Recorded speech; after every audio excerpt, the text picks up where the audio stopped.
Hello दोस्तों, स्वागत है आपका अपने चैनल एग्जाम ऑन पे। तो एक बार फिर से मैं हाजिर हूँ 29 जुलाई 2020 के इंपॉर्टेंट इवेंट्स के साथ। कल नाबार्ड की वीडियो पढ़ने में थोड़ा डिले हो गया था, इसलिए वीडियो पेंडिंग रह गई थी। आज मैं 29 जुलाई की वीडियो अपलोड कर रहा हूँ। आपसे 3-4 घंटे में 30 जुलाई की वीडियो भी अपलोड कर दूंगा। देखते हैं आज का हमारा पहला क्वेश्चन क्या है। BIS केयर मोबाइल ऐप किस मिनिस्ट्री द्वारा लॉन्च किया गया है? तो recently BIS care mobile app को कंज्यूमर अफेयर्स मिनिस्ट्री ने लॉन्च किया। किसने? Consumer affairs ministry. मिनिस्टर कौन है? रामविलास पासवान जी ने BIS care mobile app launch कर दिया है। इस जो BIS केयर मोबाइल ऐप है, इसको मैनेज कौन करेगा? तो bureau of Indian standard, consumer affairs ministry के तहत कार्य करता है, वो ही BIS केयर मोबाइल ऐप को मैनेज करेगा। BIS केयर मोबाइल ऐप पर जो कंज्यूमर प्रोटेक्शन एक्ट 2019 है, साथ ही साथ कंज्यूमर प्रोटेक्शन रूल 2020 है, इन सभी की जानकारी अवेलेबल रहेगी। जो BIS केयर मोबाइल ऐप है, इसकी खास बात यह है कि आप इसमें कंप्लेन भी रजिस्टर कर सकते हैं किसी भी कंपनी की धोखाधड़ी के खिलाफ। तो ये सारे फैक्ट आप याद रखिएगा, क्योंकि BIS यानी ब्यूरो ऑफ इंडियन स्टैंडर्ड इस ऐप को मैनेज कर रहा है। तो उसके विषय में जान लेते हैं। ब्यूरो ऑफ इंडियन स्टैंडर्ड की स्थापना 1986 में हुई थी। क्यों? क्योंकि कंज्यूमर प्रोटेक्शन एक्ट आपका फर्स्ट टाइम 1986 में पास हुआ था। इसके इस समय डायरेक्टर जनरल कौन है? प्रमोद कुमार तिवारी। आप इनका नाम जरूर याद रखिएगा। और BIS केयर मोबाइल ऐप को रामविलास पासवान ने लॉन्च कर दिया है, जो कंज्यूमर अफेयर्स मिनिस्टर हैं। नेक्स्ट क्वेश्चन है, वर्ल्ड हेपेटाइटिस डे ये किस डेट को ऑब्जर्व किया जाता है? तो प्रत्येक वर्ष 28 जुलाई को वर्ल्ड हेपेटाइटिस डे ऑब्जर्व किया जाता है। देखिए, हेपेटाइटिस डे 28 जुलाई को ही ऑब्जर्व क्यों किया जाता है? क्योंकि जिन्होंने हेपेटाइटिस बी एक बीमारी हो उसको इन्वेंट किया था, साथ ही साथ इसकी दवा भी खोजी थी, डॉक्टर बारूक ब्लूमबर्ग। उनकी बर्थ एनिवर्सरी सेलिब्रेट की जाती है 28 जुलाई को, इसलिए 28 जुलाई को वर्ल्ड हेपेटाइटिस डे मनाया जाता है। देखिए, इस बार का जो वर्ल्ड हेपेटाइटिस डे है उसका थीम क्या है? Hepatitis free future. इसके अलावा एक फैक्ट आप नोट कर सकते हैं, जो हेपेटाइटिस होता है वो लीवर को इन्फेक्ट करता है, और जो हेपेटाइटिस होता है उसके 5 स्ट्रेन होते हैं, hepatitis A, B, C, D ऐसे करके। तो आप इतना याद रखिएगा। उसके अलावा 28 जुलाई को एक और डे मनाया जाता है, वर्ल्ड नेचर कंजर्वेशन डे। कौन सा? वर्ल्ड नेचर कंजर्वेशन डे भी 28 जुलाई को मनाया जाता है। इस बार इसका कोई भी थीम नहीं है। क्यों? क्योंकि कोविड-19 चल रहा है, इसलिए। नेक्स्ट क्वेश्चन है, स्वामित्व फंड ये किस एजेंसी द्वारा मैनेज किया जाता है? तो स्वामित्व फंड को SBI कैपिटल द्वारा मैनेज किया जाता है। आप देखिएगा, स्वामित्व रियल एस्टेट सेक्टर में हाउसिंग को प्रमोट करने के लिए मिनिस्ट्री ऑफ फिनांस द्वारा स्वामित्व फंड को लॉन्च किया था 2019 में। ये स्वामित्व का फुल फॉर्म क्या है? Special window for affordable and middle income housing. क्या? Special window for affordable and middle income या फिर मिड इनकम हाउसिंग। इसको फिनांस मिनिस्ट्री ने लॉन्च किया था 2019 में। रिसेंटली वापस स्वामित्व ऐप को रिव्यू कर दिया है, इसलिए चर्चा में है।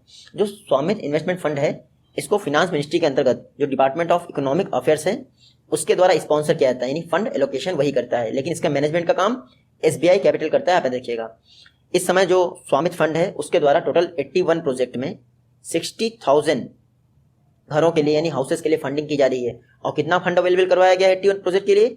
8,767 करोड़। तो ये सारे फैक्ट याद रखिएगा। स्वामित्व है फुल फॉर्म उसका, और किस मिनिस्ट्री के द्वारा, और साथ ही साथ किस एजेंसी द्वारा मैनेज किया जाता है। नेक्स्ट क्वेश्चन है, वेदर फोरकास्टिंग के लिए मौसम ऐप किसके द्वारा लॉन्च किया गया है? तो रिसेंटली मौसम ऐप को लॉन्च कर दिया है डॉक्टर हर्षवर्धन ने। डॉक्टर हर्षवर्धन ने क्यों लॉन्च किया है? क्योंकि डॉक्टर हर्षवर्धन हमारी मिनिस्ट्री ऑफ अर्थ साइंस के भी मिनिस्टर हैं। देखिए, 3 मिनिस्ट्रीज का पोर्टफोलियो है इनके पास। एक तो आपकी हेल्थ मिनिस्ट्री हो गई, दूसरी ministry of science and technology, और तीसरी आपकी मिनिस्ट्री ऑफ अर्थ साइंसेस। इसीलिए डॉक्टर हर्षवर्धन ने मौसम ऐप को वेदर फोरकास्टिंग के लिए लॉन्च कर दिया है। जो IMD का स्थापना दिवस होता है 27 जुलाई, उसी दिन इसको लॉन्च किया गया है। और जो ये मौसम ऐप है इसका मैनेजमेंट IMD के द्वारा किया जाएगा, इंडियन मीटेरोलॉजिकल डिपार्टमेंट। आप इतना देखिएगा, टोटल 5 तरीके की सर्विसेज प्रोवाइड की जाएंगी आपके मौसम ऐप में। आप अगले कई दिनों की वेदर फोरकास्टिंग इससे देख सकते हैं। इसको कई सारे इंस्टीट्यूट ने मिलकर डेवलप किया, जैसे इक्रीसैट हुआ, IITM पुणे हुआ, साथ ही साथ IMD हुआ, इन सब ने मिलकर डेवलप किया है। तो आप इतना याद मत रखिए।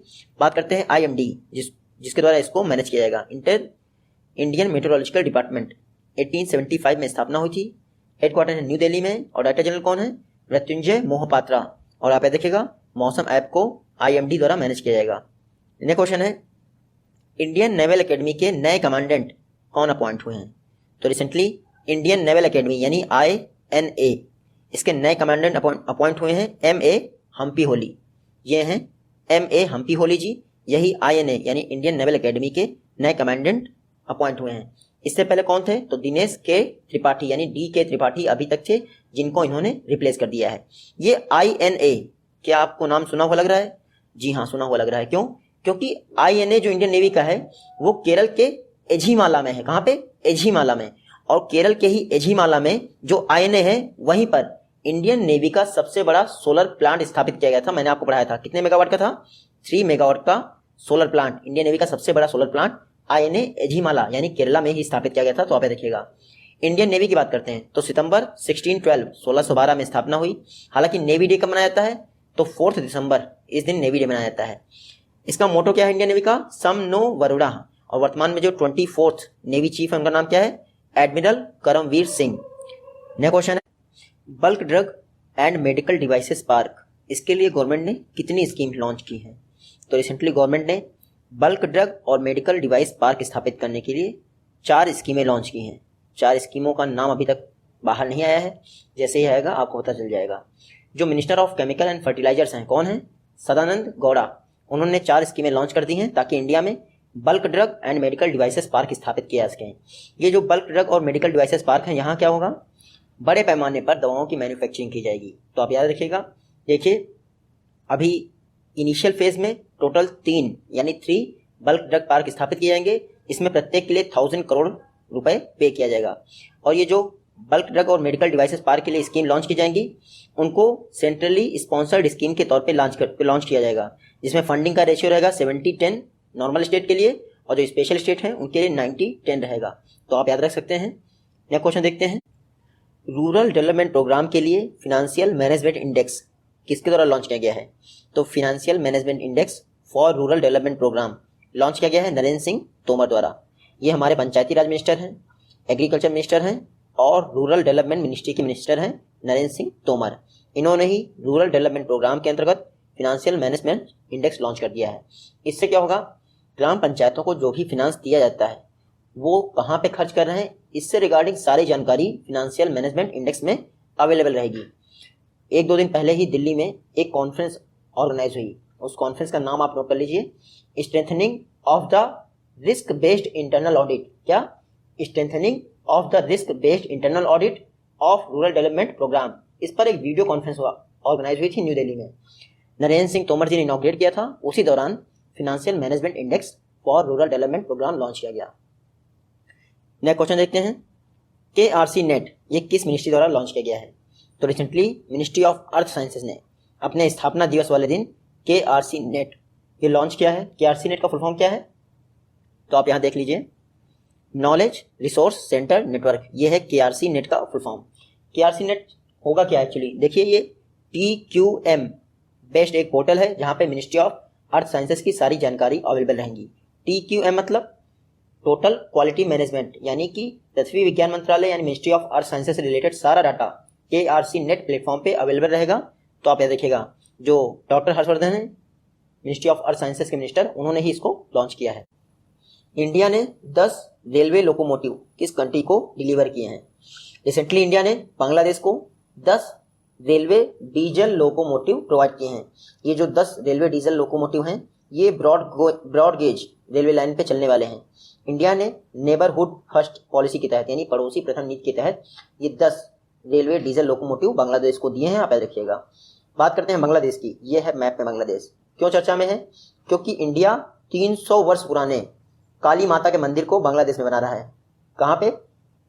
300 वर्ष पुराने काली माता के मंदिर को इंडिया बांग्लादेश में बना रहा है।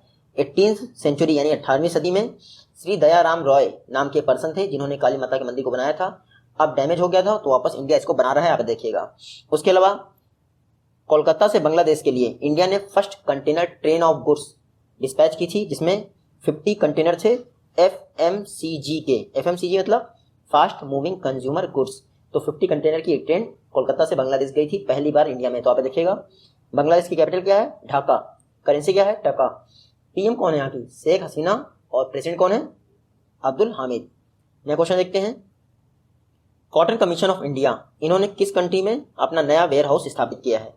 तो कॉटन कमीशन ऑफ इंडिया ने वियतनाम में अपना एक नया वेयर हाउस स्थापित किया है। वियतनाम में वेयर हाउस क्यों स्थापित किया है? जो यूरोपियन यूनियन है अगर उसको आपको कुछ भी एक्सपोर्ट करना है तो वियतनाम से एक्सपोर्ट करते हैं तो ड्यूटी फ्री एक्सपोर्ट होता है। तो अपने कॉटन एक्सपोर्ट को प्रमोट करने के लिए इंडिया ने वियतनाम में एक वेयर हाउस स्थापित कर दिया। ये है मैप में वियतनाम। अब यहीं पर एक कॉटन का वेयर हाउस बनाया गया है जिससे 1.5 से लेकर 2 मिलियन बेल 1.5 से लेकर 2 मिलियन बेल कॉटन प्रत्येक वर्ष एक्सपोर्ट की जाएगी यूरोपियन यूनियन को। ये बेल क्या होता है? तो कॉटन की यूनिट है। 1 बेल इक्वल टू 170 kg। जैसे आपका क्रूड ऑयल का 1 बैरल होता है इक्वल टू 159 लीटर, वैसे 1 बेल इक्वल टू 170 kg। तो कॉटन कमीशन ऑफ इंडिया ने वियतनाम में एक नया वेयर हाउस बना दिया है। उसके अलावा वियतनाम क्यों चर्चा में था? वर्ल्ड का first gold plated hotel Vietnam की कैपिटल हनोई में बनाया गया था। आपको याद होगा, मैंने आपको पढ़ाया था। वियतनाम की बात करें तो कैपिटल हनोई यहाँ की। करेंसी क्या है? डोंग, आप याद रखिएगा। उसके अलावा हम कॉटन कॉर्पोरेशन ऑफ इंडिया की बात कर लेते हैं। यह है कॉटन कॉर्पोरेशन ऑफ इंडिया।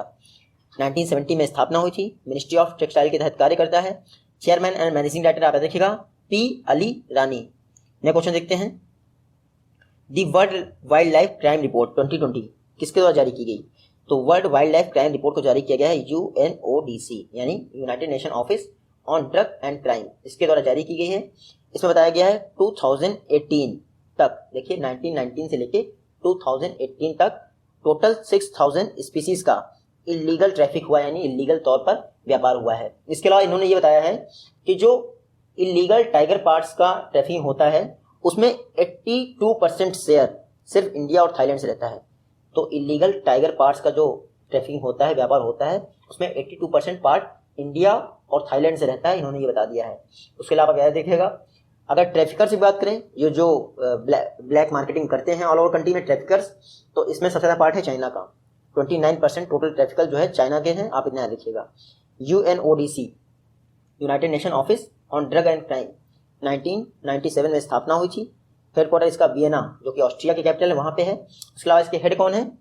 घदा वाली इसके GHADA घदा वाली इसके हेड हैं। नेक्स्ट क्वेश्चन है, इंडिया ने किस कंट्री के साथ न्यू दिल्ली में डिफेंस मिनिस्टर का डायलॉग ऑर्गेनाइज किया? तो रिसेंटली इंडोनेशिया के डिफेंस मिनिस्टर के साथ इंडिया ने डिफेंस मिनिस्टर डायलॉग ऑर्गेनाइज किया है न्यू दिल्ली में। हमारी तरफ से कौन थे? राजनाथ सिंह जी। और जो इंडोनेशिया है वहाँ के डिफेंस मिनिस्टर कौन है? Prabowo Subianto. उन्होंने इस बैठक में पार्ट लिया।